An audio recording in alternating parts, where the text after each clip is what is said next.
এটা কই বাংলা এডিসি অথরিটিকে, কিন্তু আমাদের কোনো মানে পাওনাগুলো কিছু পেয়েছি আর বাকিগুলো এখনও পাইনি। এখন যারা নতুনভাবে এসে পেনশন গেছেন বা ওইটা আছে তাদের কিন্তু এখনও সেই পেনশনের টাকা এখনও পাইনি। সেটা নিয়ে আমরা আলোচনা করছি।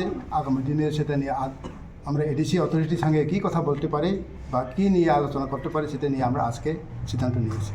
এই বিষয় নিয়ে রাজ্য সরকার বা আপনাদের যে মহারাজা প্রদ্যুৎ কিশোর দেব বর্মন ওনার সঙ্গে দেখা করে কথাবার্তা হয়েছে এই বিষয়গুলো নিয়ে? আমরা মহারাজ বাবাগড়ার সঙ্গে আমরা দুইবার দেখা হয়েছি।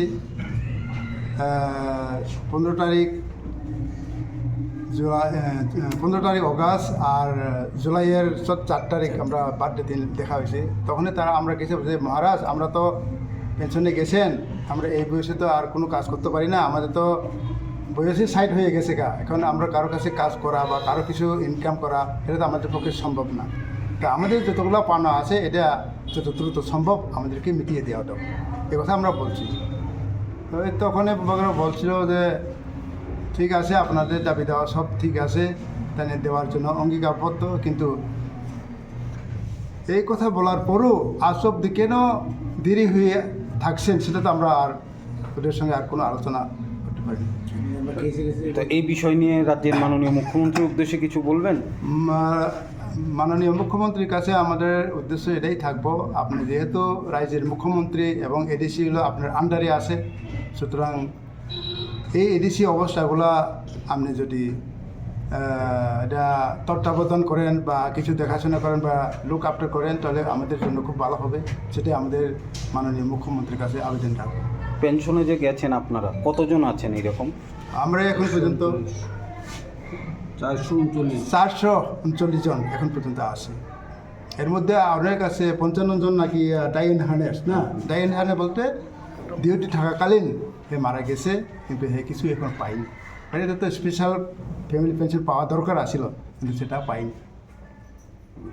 ঠিক আছে। তো এই যদি আপনাদের এই দাবিগুলো পূরণ না হয় তাহলে আগামী দিনে কোনো আন্দোলন বা কর্মসূচি এরকম না এই কোর্টে মামলা করা? মামলা আমরা প্রথমেই করেছি। প্রথমে আমরা 5 জন করেছি, তারা যথারীতি পাওয়া গেছে, কিন্তু বাদ বাকি আমরা 52 জন যেটা 52 সেটা আমরা কেস করেছি। গত 8 তারিখ আমাদের ফাইনাল শুনানি হয়েছে, সেখানে আমাদেরকে রাইট দেওয়া হয়েছে যে উইথ ইন্টারেস্ট সহকারে 3 মাসের মধ্যে দেওয়ার জন্য তারা এডিসি অথরিটিকে নির্দেশ দিয়েছে। তো এই আপনারা কেস করার পরও রায় দেওয়ার পরেও কি এত দেরি বিলম্ব হচ্ছে, এটা কী? তো সেটাই নিয়ে তো আমাদেরও খুব চিন্তা বিষয়, কেন বিলম্ব হয়েছে। এখন এটার জন্য আমরা আজকের মধ্যে কিছু সিদ্ধান্ত নেওয়া হয়েছে যে ইতিমধ্যে আমাদের এডিসির সিইও ওর সঙ্গে আমরা একটু সাক্ষাৎ করবো, এর ব্যাপারে কিনা দিয়ে দিয়েছে যদি সম্ভব যতদূর দেওয়ার জন্য। ঠিক আছে, ধন্যবাদ।